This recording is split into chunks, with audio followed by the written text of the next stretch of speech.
Pouvez-vous nous expliquer en premier lieu, c'est quoi Solidarité Gaspésie Rocher-Percé? Bien, Solidarité Gaspésie, premièrement, c'est un regroupement de citoyens de diverses régions de la Gaspésie. Là. On a beaucoup de gens là, qui sont aux alentours, c'est-à-dire dans la MRC du Rocher-Percé. Donc, c'est un regroupement là, qui mène, qui fait de mettre en commun là, différentes expertises puis des gens provenant de divers milieux. Le but de Solidarité Gaspésie, c'est justement de porter des enjeux régionaux qui touchent la Gaspésie. Donc, de faire en sorte de pouvoir avoir des pourparlers avec les instances politiques régionales pour porter de l'avant certains enjeux. Là. On parle du transport, que ce soit de l'environnement, que ce soit au niveau de la collectivité. Donc, c'est un petit peu ça, le regroupement, là, qui a débuté d'ailleurs en 2020, mais qui continue de se développer puis qui recherche toujours des nouveaux membres un peu partout en Gaspésie, surtout sur le côté nord, afin de parler des enjeux actuels de la région. Oui. Puis là, présentement, vous vous opposez à des coupes dans la ZEC de Lens. Et ça, c'est où exactement? Bien, pour mettre les gens en contexte un peu, la ZEC des Anses est sur le territoire de la municipalité de Chandler. Donc, ça fait une superficie d'environ 164 km². Donc, on a plus d'une cinquantaine de lacs, des plans d'eau accessibles là, par la route 132. Là. On peut pratiquer beaucoup d'activités aussi dans la ZEC. Là. On parle de la pêche blanche durant l'hiver, motoneige, kayak, randonnée pédestre, vélo. La cueillette de petits fruits sauvages également. Puis aussi, on a des sections d'activités acéricoles également dans la ZEC des Anses. Puis aller border est et ouest par la rivière du Grand Pabot Nord et la rivière du Grand Pabot Ouest, qui sont d'ailleurs des rivières à saumon, mais qui est aussi la rivière Grand Pabot Ouest, qui est d'ailleurs l'endroit où la ville de Chandler puise son eau potable également. Puis là, présentement, bien, ce printemps, il y a des coupes qui sont prévues dans la ZEC.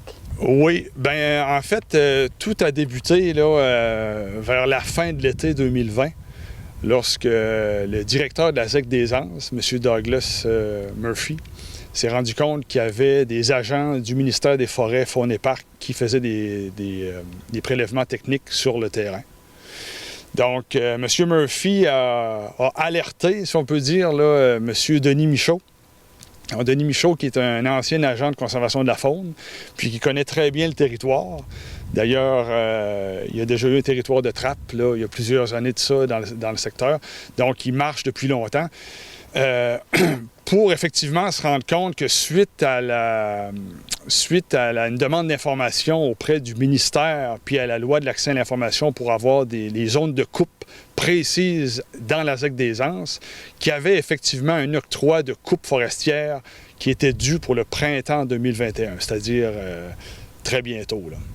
Okay, donc, c'est à partir de là que Denis Michaud a contacté les membres de Solidarité Gaspésie afin de mettre un peu là, en lumière le dossier, puis qu'on puisse regrouper les expertises pour faire en sorte de demander un moratoire et éventuellement de surseoir à ces coupes-là. Comment ça a commencé toute cette aventure-là? Ah, bien, c'est une drôle d'histoire. C'est comme tous les ans, moi, je viens prendre ma carte de ZEC, là, et puis, parce que je pêche pas, je chasse pas, mais j'aime marcher le terrain dans des endroits là, où l'homme n'a pas trop brisé le terrain. Puis, en fin de compte, cette journée-là, quand je suis venu chercher ma carte de ZEC, tout en discutant avec le directeur, M. Douglas Murphy, il m'a informé que des agents du ministère du secteur forêt, le MFFP, secteur forêt, marchaient le terrain, le fameux plateau, comme on dit, dans le bout du lac Poire, et puis le lac Rond et le lac Blanc. Ça fait que en prévision de prendre des données pour une future coupe forestière sur les lieux. Donc, on était comme un peu tous les deux à l'envers avec ça, parce que c'est un endroit qui n'a jamais Et c'est pas jamais... Il y a eu des travaux forestiers dans le temps du flottage du bois, mais il n'y a pas eu de travaux forestiers avec les débusqueuses et les bûcheuses mécanisées là, des années 70, 80, 90.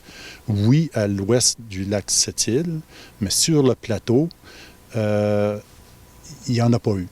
Ça fait que moi, j'étais curieux de savoir l'évolution de ce dossier-là, des coupes, et puis quand ça allait commencer. J'ai fouillé sur Internet, j'ai fouillé dans le site du ministère, et puis j'ai pas trouvé les détails de la coupe sur la ZEC des Anses. Il y a plusieurs documents, OK, mais c'est plus général. C'est à l'aspect de l'unité d'aménagement 112-62. C'est des données sur l'ensemble plus du territoire que les détails de coupe que je voulais savoir sur la ZEC des Anses. Donc, j'ai fait une demande d'accès à l'information. Puis, j'ai reçu 2-3 semaines plus tard une carte, simplement. Une carte sur les échéanciers de la coupe qui est prévue sur la ZEC des Anses. Bon, mais là, les deux bras m'ont tombé à terre parce que je voyais que tout le plateau allait être en partie coupé. Puis, j'ai juste à vous montrer, l'entrée du chemin est à côté du petit lac Sept-Îles que vous voyez ici.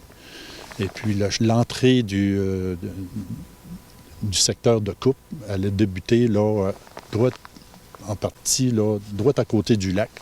Ça fait que des échéanciers, c'est 2021, OK, 2022. Puis, après ça, les années se suivent, et puis il y a des coupes prévues jusqu'en 2040. Donc, ça fait que, suite à ça, moi, j'ai tout de même partagé mes inquiétudes à la ville de Chandler. Donc, j'ai écrit un document. Je leur ai fait parvenir des photos, OK, des forêts anciennes, des marécages qui étaient sur le plateau.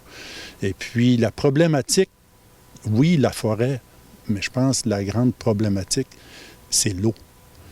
Parce que c'est un territoire qui est en hauteur, et puis il y a une rétention d'eau naturelle. Il y a des étangs, il y a des lacs, des marécages. Le terme du ministère, c'est des étangs mal drainés. Je trouve ça qu'un petit peu...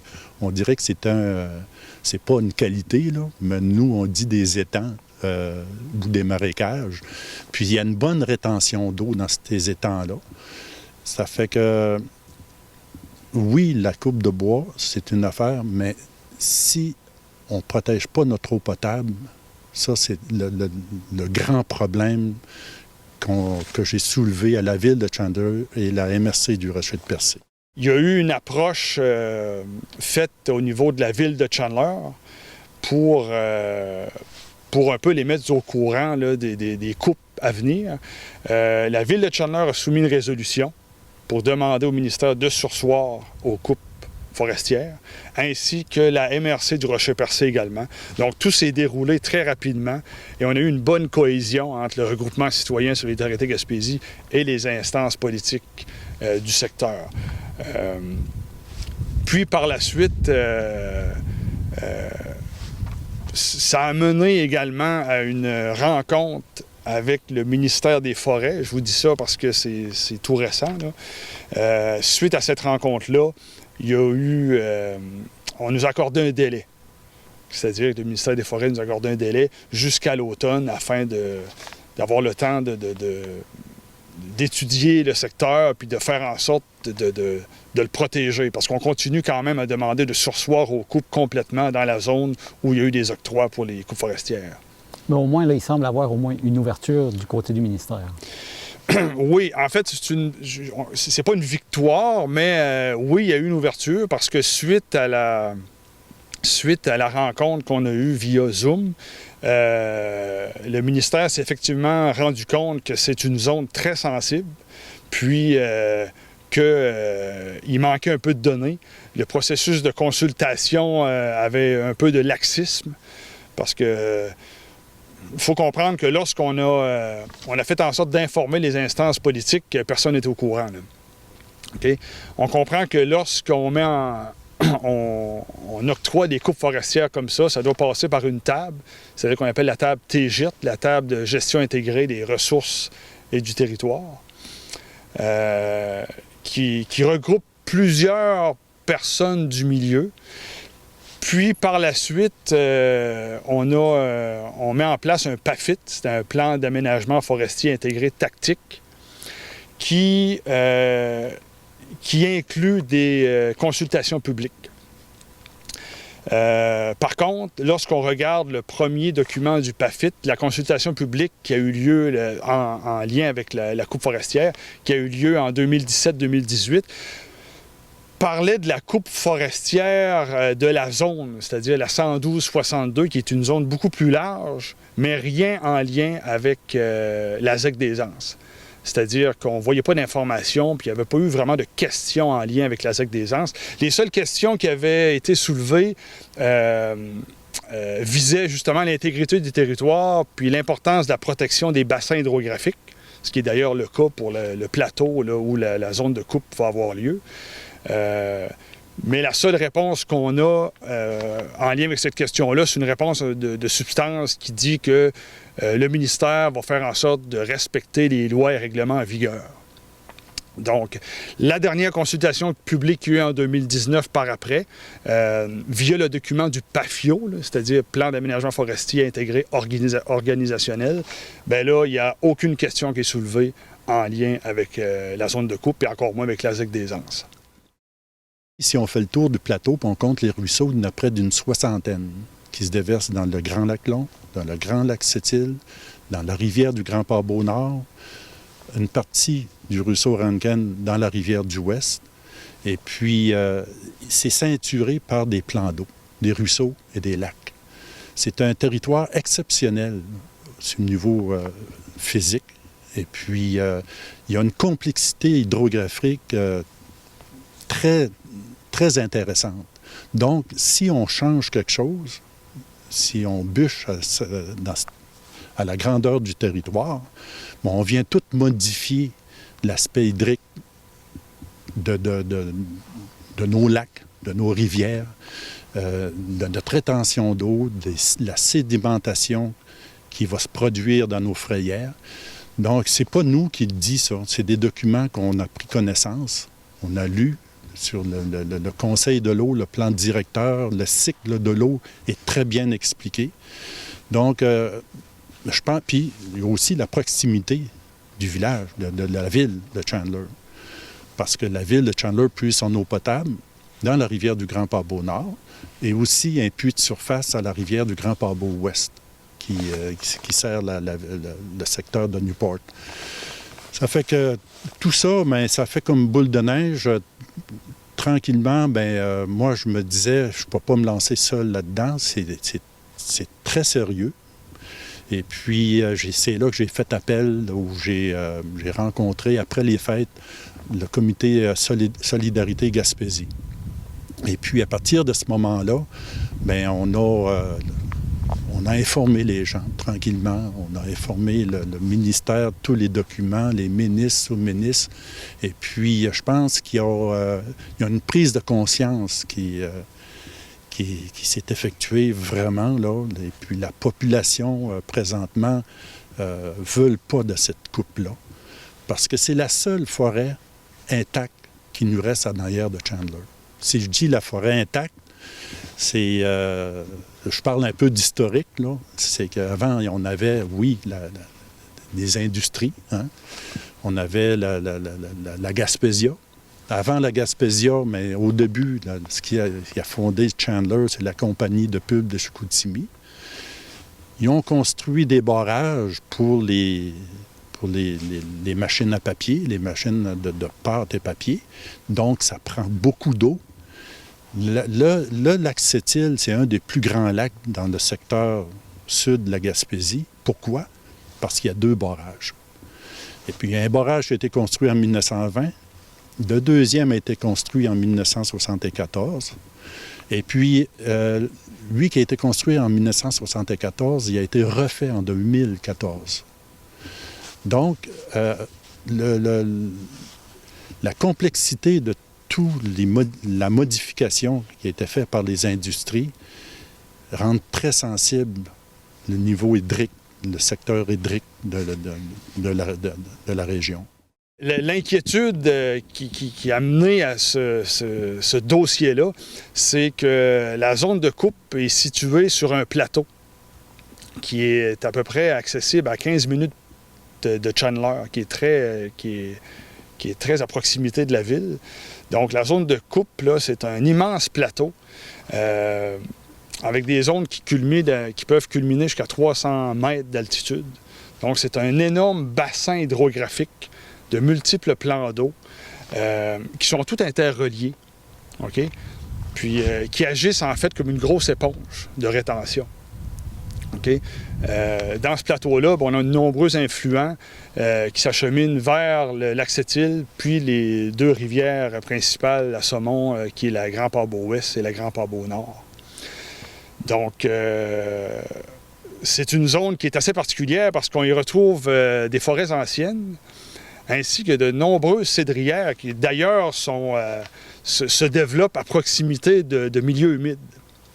Donc, lorsqu'on se rend sur la zone, on se rend compte que c'est difficile de faire des coupes là sans altérer l'intégrité du bassin hydrographique, tout comme l'écosystème qui est relié à ce genre d'environnement-là, et ainsi que l'écosystème du sol, qui peut être très fragile, surtout si on parle de machinerie de coupe forestière de plusieurs dizaines de tonnes, qui peuvent avoir un effet de compaction du sol. Donc, en Gaspésie, on a un sol avec un relief accidenté, un sol très friable, qui est très sensible à ce genre d'interaction-là. Puis, on a aussi une inquiétude en lien avec la sédimentation qui peut provenir d'une coupe, surtout avec la quantité de frayères qui sont en jeu là, dans la zone de coupe. Quand on parle des rivières à saumon, on parle aussi de l'omble-fontaine. On a des espèces sensibles à une sédimentation importante. Une coupe forestière de cette envergure-là, si on regarde la quantité de tracés et de chemins forestiers dans la zone, on parle de compaction puis de sédimentation, mais on parle d'une altération assez dangereuse de l'écosystème qui a été mis en place depuis des années là, dans cette section-là.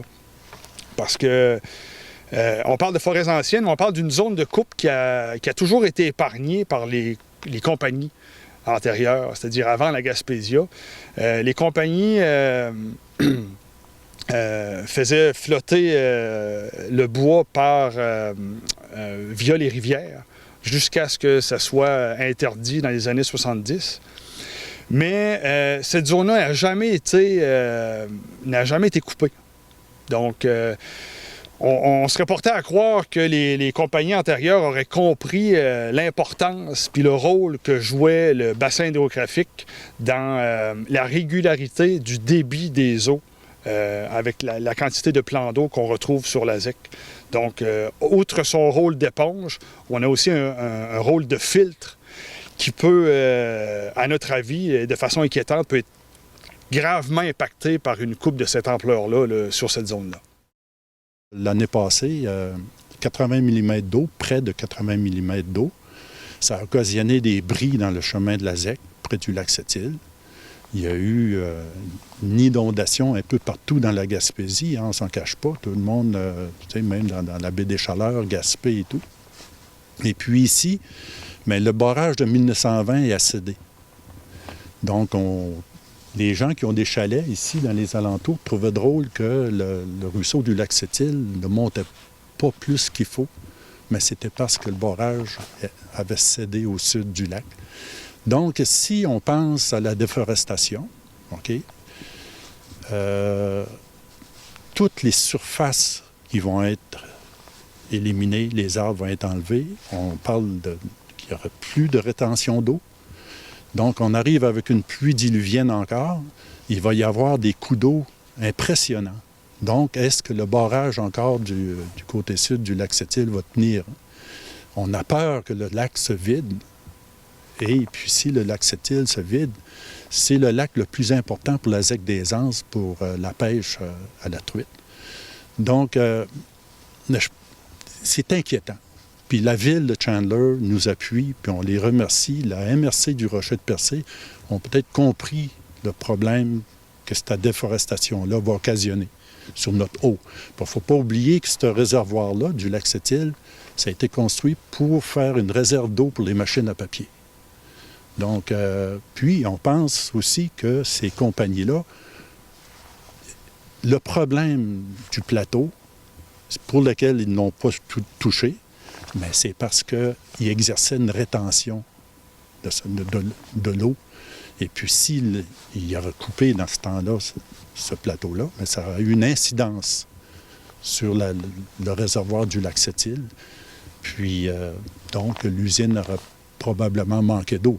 Parce qu'on sait que la rivière du Grand Pabot, depuis 4-5 ans, son niveau devient extrêmement bas durant le mois d'août. Okay? Puis, on sait que le saumon de l'Atlantique est en voie de disparition.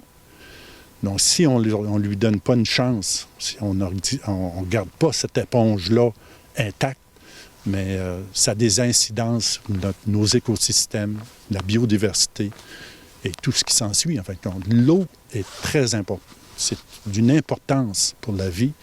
C'est d'une importance pour nos écosystèmes. On doit y faire attention. Puis c'est ça qu'on est en train de faire présentement.